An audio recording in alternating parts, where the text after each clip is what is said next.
ராசி இல்லை இவள் என பலர் தூற்றிய போது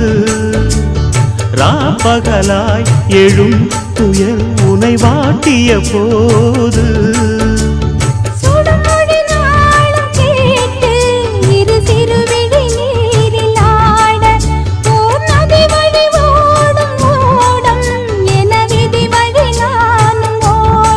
போதும் போதும் வாழ்க்கை என்று ஏழை மாது எண்ணும் போது நானும் அணைத்திடும் பூமிக்கொரு வாரம் என்று எண்ணி இருந்தேன் முடிக்க யாரும் இன்றி கண்ணி இருந்தேன் சொந்தமின்றி பந்தமின்றி நானும் இருந்தேன் பொட்டு ஒன்று தொட்டு வைத்து பூவை அடைந்தேன் நன்றி சொல்லவே உனக்கு என் மன்னவா